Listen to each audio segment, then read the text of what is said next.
Bismillahirrahmanirrahim. Assalamu alaikum dear students. I hope you all will be fine and doing well. Dear students, today we are going to discuss about bacterial spores. आज का जो हमारा lecture है वो bacterial spores पे है. आज के लेक्चर में बैक्टीरियल स्पोर्स को हम डिस्कस करेंगे. मैं आपको बैक्टीरियल स्पोर्स के बारे में बताऊंगा. देन बैक्टीरियल स्पोर्स की जो स्ट्रक्चर है, इनकी जो फॉर्मेशन है उसके बारे में हम पढ़ेंगे. देन बैक्टीरियल स्पोर्स की बैक्टीरिया के जो स्पोर्स हैं उनकी टाइप्स डिस्कस करेंगे. देन मेडिकल इनकी जो मेडिकल इम्पोर्टेंस है कि मेडिकल फील्ड में या मेडिकल में इनकी क्या इम्पोर्टेंस है, और बैक्टीरियल स्पोर्स जो हैं ये बेसिकली क्या क्यों डेवलप होते हैं और इनको किस तरह से जो है वो हम किल कर सकते हैं. तो आज का लेक्चर स्टार्ट करते हैं. Bacterial spores. Bacterial spores are highly resistant dormant structures. Bacterial spores basically highly resistant structures हैं बैक्टीरिया की, जो कि बैक्टीरिया डेवलप करते हैं. डोरमेंट स्ट्रक्चर्स देन ये काफ़ी डोरमेंट स्ट्रक्चर्स है. नो मेटाबॉलिक एक्टिविटी, इनमें कोई मेटाबॉलिक एक्टिविटी नहीं होती. Formed in response to adverse environmental condition. Then bacterial spores जो हैं ये उस वक्त बनेंगे जब इन्वायरमेंटल कंडीशन जो है वो काफ़ी एडवर्स होगी. एडवर्स इन्वायरमेंटल कंडीशन या अनफेवरेबल कंडीशन में जो बैक्टीरिया हैं ये हाईली रेजिस्टेंट और डोरमेंट स्ट्रक्चर जो हैं वो डेवलप करेंगे, जिन्हें हम बैक्टीरियल स्पोर्स कहेंगे. They help in survival of organism during adverse environmental condition. Then bacteria during adverse या अनफेवरेबल कंडीशन में जो स्पोर्स हैं ये डेवलप करती हैं ताकि इनका जो सर्वाइवल है वो ताकि ये फर्दर जो है ये सर्वाइव कर सकें. तो जैसे ही एडवर्स इन्वायरमेंटल कंडीशंस होती हैं तो उस वक्त बैक्टीरिया जो हैं वो स्पोर्स बनाते हैं, उनमें स्पोर्स जो हैं वो डेवलप होते हैं. देन जब कंडीशन जो है ये इन्वायरमेंट जो है वो फेवरेबल होता है तो ये स्पोर जो हैं ये जर्मिनेट करते हैं. They do not have a role in reproduction. Then spores का रिप्रोडक्शन में कोई रोल नहीं है. रिप्रोडक्शन एक अलग चीज़ है और स्पोर फॉर्मेशन जो है ये एक अलग चीज़ है. These highly resistant structures are formed in response to adverse condition by two genera of medically important gram-positive rods. Then highly resistant structure जिन्हें हमने स्पोर का नाम दिया, जो कि जो कि एडवर्स कंडीशंस में जो हैं वो डेवलप होती हैं. तो मेडिकल में दो जनरा हैं जिनमें जो है स्पोर फॉर्मेशन होती है और दोनों ग्राम पॉजिटिव रॉड्स हैं. तो फर्स्ट वन जो है वो बेसिलस है, which include the agent of anthrax. तो बेसिलस बेसिकली ग्राम पॉजिटिव रॉड्स हैं और ग्राम पॉजिटिव रॉड्स जिन्हें बेसिलस कहा जाता है, तो ये स्पोर्स डेवलप करती हैं, इनमें स्पोर फॉर्मेशन होती है. और बेसिकली बेसिलस ही है जो फर्दर जो है एजेंट, बेसिलस में ही एक एजेंट है जो कि फर्दर एंथ्राक्स जो है वो काज करता है. और बेसिलस के जो स्पोर्स हैं वो यूज़ होते रहे हैं एज आ बायो टेररिज्म. और ड्यूरिंग वर्ल्ड वार 2 में भी बैक्टीरिया के जो स्पोर्स थे, बेसिकली बेसिलस के जो स्पोर्स थे वो यूज़ होते थे as bioweapon. Then Clostridium gram-positive rods, which include the agents of tetanus and botulism. Then Clostridium है सेकंड जो जेनर है वो Clostridium का है, जिसमें जो है वो फर्दर Clostridium में जो है वो Clostridium की 3 स्पीशीज़ हैं. तो Clostridium जो कि बेसिकली एजेंट है टेटनस काज करता है. टेटनस जो है वो एक डिजीज़ है. एंड बोटुलिज्म, और दूसरी डिजीज़ जो है वो बोटुलिज्म है जो कि बेसिकली फूड पॉइजनिंग है. तो क्लेस्ट्रीडियम जो कि ग्राम पॉजिटिव रॉड्स हैं और एजेंट हैं टेटनस और बोटुलिज्म के, तो इनमें भी जो है वो स्पोर फॉर्मेशन होती है और बेसिकली ये ग्राम पॉजिटिव रॉड्स हैं. Then spore formation sporulation occurs when nutrients such as source of carbon and nitrogen are depleted. Then spore formation sporulation occurs, ये तब स्पोर फॉर्मेशन जो है स्टार्ट होती है when nutrients such as source of carbon and nitrogen are depleted, जब environment में जो nutrients हैं जो बैक्टीरिया के जो बेसिक न्यूट्रिएंट्स हैं, बैक्टीरिया की जो ग्रोथ है, जो सर्वाइवल के लिए जो न्यूट्रिएंट्स हैं, जब इनकी डिप्लीशन होती है तो बैक्टीरिया अपने सर्वाइवल को यकीनी बनाने के लिए स्पोर फॉर्मेशन करता है। तो जब कार्बन और नाइट्रोजन इन्वायरमेंट में इसकी डिप्लीशन होती है, देन स्पोर फॉर्मेशन जो है वो स्टार्ट होती है। The spore form inside the cell and contain bacterial DNA. Spores form inside the cell and contain bacterial DNA. Spores की फर्दर जो है स्ट्रक्चर जो है इनसाइड द सेल ये बनते हैं एंड कंटेन्स बैक्टीरियल डीएनए। इनमें जो है वो बैक्टीरियल डीएनए होता है। A small amount of cytoplasm, then इनमें जो है वो थोड़ा सा साइटोप्लाज्म भी होता है, cell membrane, peptidoglycan, very little water and most important a thick keratin like coat that is responsible for remarkable resistance of spore to heat, dehydration, radiation and chemicals. Then a spore form inside the cell. Spore जो है basically जो sales के अंदर बनते हैं उनमें bacterial DNA होता है। जब उनके स्ट्रक्चर हम देखते हैं तो स्पोर की जो स्ट्रक्चर या कंपोजिशन हम डिस्कस करते हैं तो स्पोर की कंपोजिशन में बैक्टीरियल डीएनए पाया जाता है, then small amount of cytoplasm, cell membrane, peptidoglycan, very little water and most importantly a thick keratin like coat। और इसकी जो मोस्ट इम्पोर्टेंट चीज़ जो इसमें पाई जाती है वो एक थिक केराटिन लाइक कोट है जो कि रिस्पॉन्सिबल होता है, जिसकी वजह से जो है रेजिस्टेंस बैक्टीरिया जो है वो रेजिस्टेंस शो करता है टू हीट को, डिहाइड्रेशन, रेडिएशन एंड केमिकल्स। तो इस थिक केराटिन लाइक कोट की वजह से बैक्टीरिया जो है ये रेजिस्ट करता है हीट को, डिहाइड्रेशन को, रेडिएशन को एंड केमिकल्स को। This resistance may be mediated bye dipicolinic acid and a calcium ion चिलेटर found only in spore. तो ये रेजिस्टेंस जो है बेसिकली इसको जो मेडिएट करने वाली चीज़ें हैं उनमें जो है वो डाइपिकोलिनिक एसिड है, कैल्शियम आयन चिलेटर है जो कि स्पोर्स के अंदर जो है वो पाया जाता है। और इसी सब्सटेंस की वजह से बैक्टीरिया की जो शीट है केराटिन लाइक कोट जो है ये रेजिस्ट करता है to heat, dehydration, radiation and chemicals. इस तरह से बैक्टीरिया को किल करने के लिए हमने फिजिकल और केमिकल मेथड डिस्कस किए थे। तो फिजिकल मेथड में हीट, डिहाइड्रेशन, रेडिएशन और केमिकल जो थे हमने डिस्कस किए थे जो कि बैक्टीरिया की ग्रोथ को या बैक्टीरिया को जो है बैक्टीरिया की ग्रोथ को इनहिबिट करते हैं और बैक्टीरिया को किल करते हैं। तो स्पोर्स में इस थिक केराटिन लाइक कोट की वजह से हीट, डिहाइड्रेशन, रेडिएशन और केमिकल्स का जो असर है इन पे बैक्टीरिया पे नहीं होता और बैक्टीरिया जो है वो सर्वाइव करते हैं। और बेसिकली स्पोर फॉर्मेशन या स्पोर्स का जो बेसिक कंसेप्ट है तो इसमें ही था कि बैक्टीरिया जो है वो स्पोर्स तब डेवलप करते हैं ताकि जब कंडीशन जो है वो अनफेवरेबल होती हैं और इनको अपने सर्वाइवल के लिए स्पोर्स जो है वो डेवलप करती हैं। Once found the spores has no metabolic activity. एक दफ़ा जब स्पोर्स जो हैं वो बन जाते हैं तो स्पोर्स में मेटाबॉलिक एक्टिविटी जो है वो एब्सेंट होती है and can remain dormant for many years. और काफ़ी सालों तक, मैनी ईयर्स तक जो है ये डोरमेंट रह सकते हैं upon exposure to water. Then further जो है जब कंडीशन फेवरेबल होती है अपॉन एक्सपोजर टू वाटर, जब इनका एक्सपोजर होता है to water and appropriate nutrients, इनको एप्रोप्रिएट न्यूट्रिएंट्स मिलते हैं या वाटर मिलता है, then nutrient specific enzyme degrade the coat and water and nutrients enter and germination into a potentially pathogenic bacterial cell occur।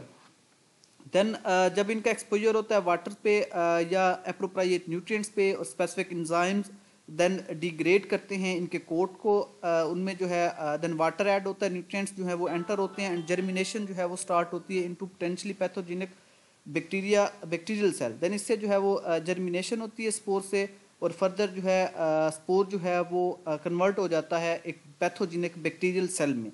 Note this that this differentiation occur is not a mean of reproduction. तो ये जो differentiation है basically ये reproduction में नहीं आती, since one cell produce one spore, क्योंकि इसमें जो है वो एक सेल एक ही स्पोर बना रहा है। और रिप्रोडक्शन की जब हम बात करते हैं तो एक बैक्टीरिया जो था रिप्रोड्यूस जब करता था ये उसमें रिप्रोडक्शन होती थी तो एक बैक्टीरिया कन्वर्ट होता था दो सेल्स में।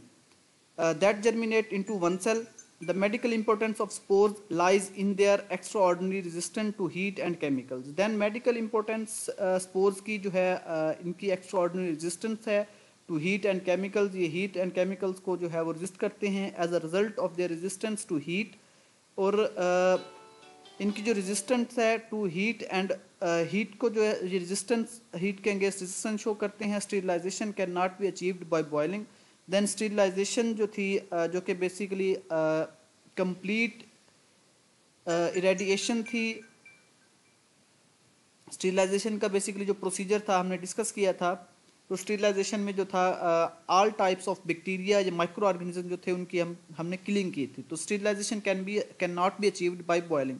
तो बॉइलिंग में जब स्टीरिलाइजेशन के लिए बॉइलिंग करेंगे तो बॉइलिंग में जो है ये स्ट्रक्चर जो हैं ये किल नहीं होंगी. Steam heating under pressure autoclaving at 121 degree centigrade for at least 15 minute is required to ensure the sterility of the products for medical use. Then इनको स्टीरिलाइजेशन करने के लिए हम फर्दर जो है वो ऑटोक्लेव करते हैं. ऑटोक्लेव जो है उसमें टेम्परेचर जो है वो 121 सेंटीग्रेड टेम्परेचर रखा जाता है और 15 मिनट के लिए जो है हम ऑटोक्लेव करते हैं. Is required to ensure the sterility of products for medical use. और ये मेडिकल प्रोडक्ट्स के जो है मेडिकल प्रोडक्ट्स को स्टेरिलाइज करने में जो है ये काम आती हैं. Spores are often not seen in clinical specimen recovered from patient infected by spore forming organism because the supply of nutrients is adequate. Then इस डायग्राम में स्पोर फॉर्मेशन के बारे में जो है वो बताया गया कि किस तरह से जो है एक सेल स्पोर फॉर्मेशन होती है बैक्टीरिया में.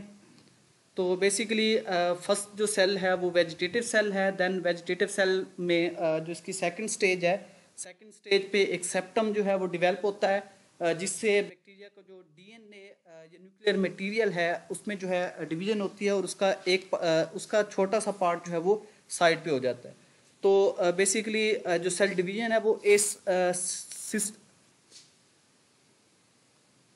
एसिमेट्रिक सेल डिवीजन है.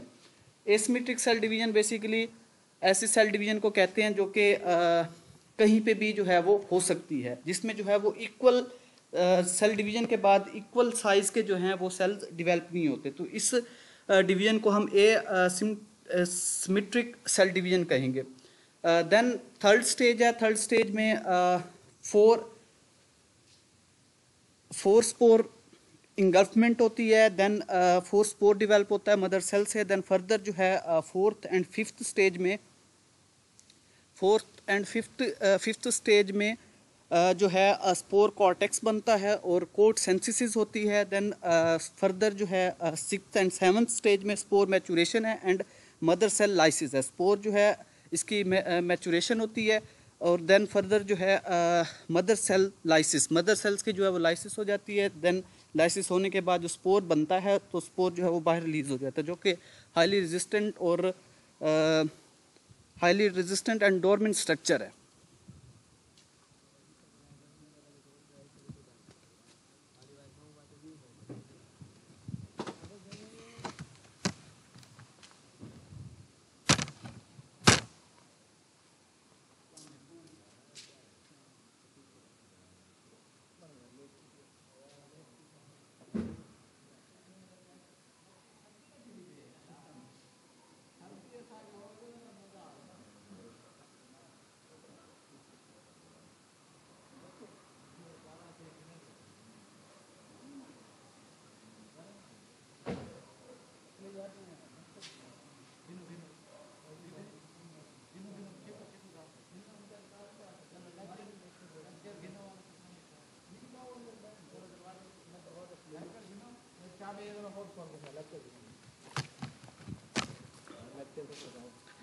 Then types of bacterial spores. Further जो है बैक्टीरियल स्पोर्स की दो टाइप्स हैं. Endospore, it is produce within the bacterial cell. First जो है वो एंडोस्पोर है जो कि प्रोड्यूस होता है with in bacterial cell. Bacteria producing endospores are Bacillus and Clostridium. तो एंडोस्पोर प्रोड्यूसिंग जो बैक्टीरिया हैं उनमें बेसिलस और क्लोस्ट्रीडियम है. देन सेकंड जो टाइप है exospore. Exospore is produced outside the cell. Exospore जो है basically outside the cell produce होती हैं. Then bacteria producing exospore. तो इनमें जो है वो मिथाइलोसाइनस बैक्टीरिया हैं जो कि बेसिकली एक्सोस्पोर जो हैं वो बनाती हैं।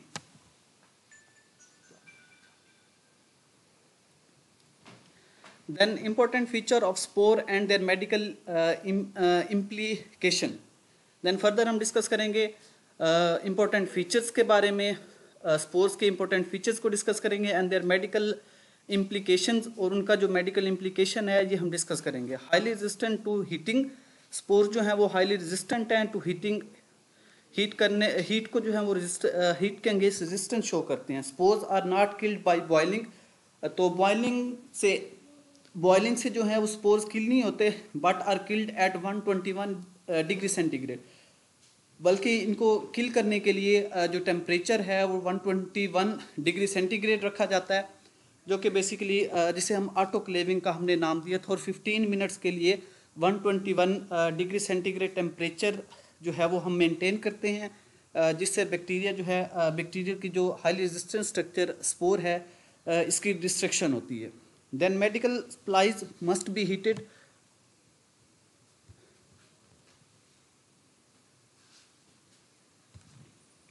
then medical supplies must be heated to 121 degree centigrade for at least 15 minutes to be sterilized। then medical supplies की जितनी भी चीज़ें हैं जो कि कमर्शियली अवेलेबल है और जो कि बेसिकली जो है वो स्टीरिलाइज्ड होती हैं, तो उनको 121 डिग्री सेंटीग्रेड पे हीट किया जाता है, उनको स्टीरिलाइज किया जाता है 15 मिनट्स के लिए।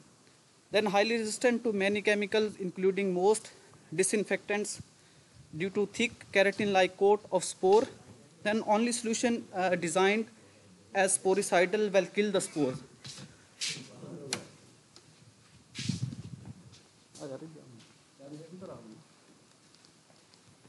then only solution designed as sporicidal will kill the spores। then कुछ solution जो हैं वो डिज़ाइन किए गए हैं जो कि बेसिकली स्पोरिसाइडल हैं और स्पोर्स को किल करेंगे। तो स्पोरिसाइडल सॉल्यूशन अप्लाई करने से स्पोर्स को जो है वो किल किया जा सकता है। They can survive for many years specially in the soil. Then spores जो हैं अगर इनकी सर्वाइवल की बात करें तो ये मैनी ईयर्स तक सर्वाइव कर सकते हैं सॉइल में।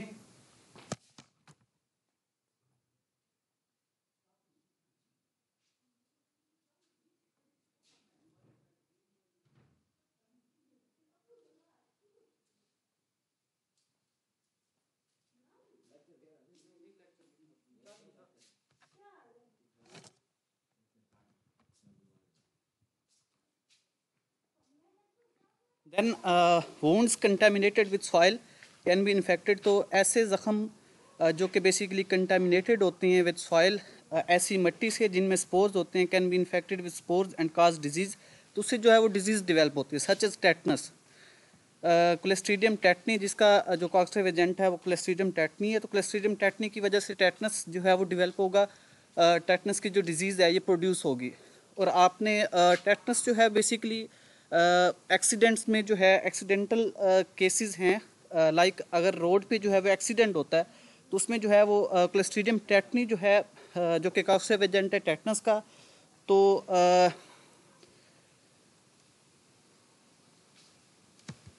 रोड पे एक्सीडेंट होने की वजह से क्लोस्ट्रीडियम टेटनी जो है इसके स्पोर्स जो हैं वो बॉडी के अंदर पेनिट्रेट करते हैं और बॉडी में जाने के बाद ग्रो करते हैं, और क्लोस्ट्रीडियम टेटनी जो है वो फर्दर टेटनस जो है वो काज करती है। And gas gangrene, then gas gangrene जो है वो क्लोस्ट्रीडियम परफ्रिंजिस की वजह से, और क्लोस्ट्रीडियम परफ्रिंजिस के जो स्पोर्स है फर्दर जो हैं ये गैस गैंग्रीन जो है वो डेवलप करती हैं। They exhibit no measurable metabolic activity, then इनकी मेटाबॉलिक एक्टिविटी जो है इनमें नहीं देखी जाती। Antibiotics are ineffective against spores, then antibiotics जो है वो इनअफेक्टिव हैं अगेंस्ट स्पोर्स के, because antibiotics act by inhibiting the certain metabolic pathway of bacteria. इन एंटीबायोटिक जो है वो बेसिकली उनका जो पाथवे है वो अगेंस्ट बैक्टीरिया और एक्ट करती हैं मेटाबॉलिक पाथवे पे। तो मेटाबॉलिक पाथवे को स्टॉप करती हैं एंटीबायोटिक्स। इनका जो एंटीबायोटिक्स का जो मेन रोल है तो इनहिबिट करती हैं certain metabolic pathway of bacteria. तो स्पोर्स में जो है वो कोई मेटाबॉलिक एक्टिविटी नहीं है, इस वजह से एंटीबायोटिक्स जो है वो इनअफेक्टिव हैं against spores. Then spores form when nutrients are insufficient, spores तब डेवलप होती हैं जब इनमें न्यूट्रिएंट्स जो है वो इनसफिशिएंट हैं, but then germinate to form bacteria when nutrients become available. Then spores जो हैं ये बनेंगे व्हेन न्यूट्रिएंट्स आर इनसफिशिएंट, जब न्यूट्रिएंट्स जो है वो इनसफिशिएंट होंगे, बट देन दे जर्मिनेट, और तब जर्मिनेट करेंगे टू फॉर्म बैक्टीरिया, दोबारा बैक्टीरिया डेवलप करने में, व्हेन न्यूट्रिएंट्स बिकम अवेलेबल, जब न्यूट्रिएंट्स जो हैं वो अवेलेबल होंगे। Then spores are not often found at the site of infection, spores जो हैं वो इन्फेक्शन वाली साइट पे जो है नहीं पाए जाते, because nutrients are not limiting bacteria rather than spores are usually seen in Gram stain smear. तो बैक्टीरिया जो है rather than spores are usually seen, हम बैक्टीरिया को जो है वो ऑब्जर्व कर सकते हैं, इनके स्पोर्स को जो है वो ग्राम स्टेन स्मेयर में हम ऑब्जर्व नहीं कर सकते। Spores are produced by members of only 2 genera. Then spore producing bacteria में जो मेडिकली इंपॉर्टेंट है उनमें 2 जेनरा हैं बैक्टीरिया की। फर्स्ट वन जो है वो बेसिलस है and Clostridium, both of which are Gram positive rods. तो क्लोस्ट्रीडियम और बेसिलस जो हैं ये स्पोर फॉर्मिंग बैक्टीरिया हैं जो कि बेसिकली ग्राम पॉजिटिव रॉड्स हैं। Then infection transmitted by spores are caused by species of either Bacillus और क्लोस्ट्रीडियम। देन इन्फेक्शन जो है जो स्पोर्स की वजह से जिनकी ट्रांसमिशन होती है तो उनमें स्पीशीज बेसिलस स्पीशीज की वजह से हो सकती हैं या क्लोस्ट्रीडियम स्पीशीज की वजह से हो सकती हैं। तो ये आज का लेक्चर था। आज के लेक्चर में हमने स्पोर्स के बारे में पढ़ा, आपको मैंने स्पोर्स के बारे में बताया। देन स्पोर्स की जो टाइप्स थी वो हमने डिस्कस की। स्पोर्स की टाइप्स जो कि बेसिकली टू टाइप्स के स्पोर्स जो हैं बैक्टीरिया डेवलप करते हैं, एंडोस्पोर्स एंड एक्सोस्पोर्स, वो हमने डिस्कस किए। देन स्पोर्स की जो मेडिकल इम्पोर्टेंस है कि मेडिकली स्पोर्स जो हैं इनकी मेडिकली क्या इम्पोर्टेंस है वो हमने डिस्कस की।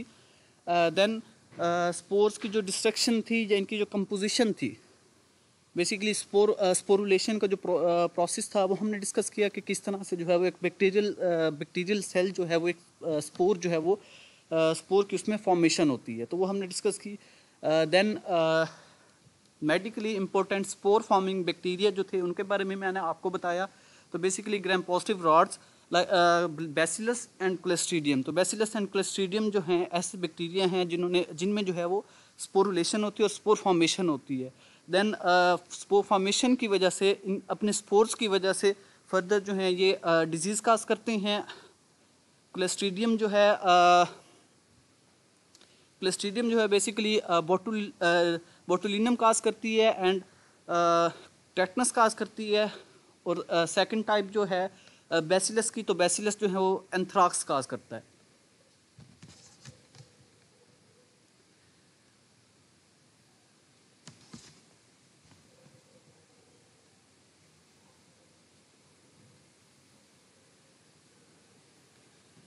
देन फर्दर हमने डिस्कस किया कि इन स्पोर्स को जो कि हाईली रेजिस्टेंट स्ट्रक्चर्स हैं और बैक्टीरिया की हाईली रेजिस्टेंट स्ट्रक्चर्स हैं और बॉइलिंग से जो है ये किल नहीं होती। उसके अलावा हीट करने से या रेडिएशन से या दूसरे तरीक़ों से जो कि बेसिकली स्टेरिलाइजेशन के लिए हम यूज़ करते हैं, तो उनसे जो है इन स्पोर्स की किलिंग नहीं होती।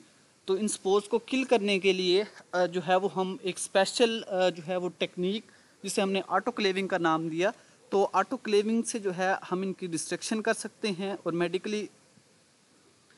मेडिकल इंस्ट्रूमेंट्स जितने भी जो हैं हम यूज़ करते हैं तो उनको स्टेरिलाइज करने के लिए हम ऑटोक्लेव का जो प्रोसीजर है वो हम फॉलो करते हैं। Autoclaving basically steam under pressure high temperature पे जो है वाटर को स्टीम में कन्वर्ट किया जाता है और प्रेशर जो है वो अप्लाई किया जाता है, जिससे जो है बैक्टीरिया की स्ट्रक्चर जो हैं जिनमें हाईली रेजिस्टेंट स्ट्रक्चर स्पोर्स हैं तो स्पोर्स की भी डिस्ट्रक्शन हो जाती है। तो ऑटोक्लेविंग से हम जो है स्टेरिलाइजेशन कर सकते हैं और इवन स्पोर्स को भी जो है वो किल कर सकते हैं। दैन एंटीबायोटिक्स हमने डिस्कस की कि एंटीबायोटिक्स जो हैं स्पोर्स को किल नहीं करती। एंटीबायोटिक्स जो थी बेसिकली बैक्टीरिया की जो मेटाबॉलिक एक्टिविटी है उसको डिस्टर्ब करती हैं और उसको जो है वो इनहिबिट करती है। तो बैक्टीरिया के जो स्पोर्स हैं इनमें ये मेटाबॉलिकली इनएक्टिव हैं, तो इसलिए एंटीबायोटिक्स जो हैं एंटीबायोटिक्स जो है ये स्पोर्स को किल नहीं कर सकती। देन स्पोर्स को किल करने के लिए स्पोरिसाइडल सॉल्यूशन जो हैं वो भी अवेलेबल हैं और ऑटोक्लेविंग से भी हम स्टेरिलाइजेशन जो है वो हम कर सकते हैं।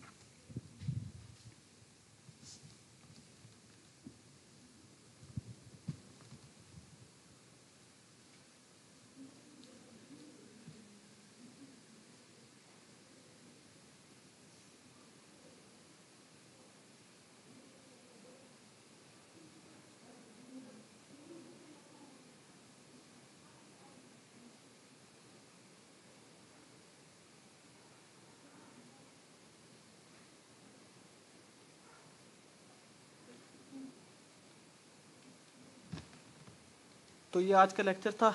अगर फर्दर आपकी कोई क्यूरी है तो आप ग्रुप में डिस्कस कर सकते हैं। Thank you. अल्लाह हाफिज़।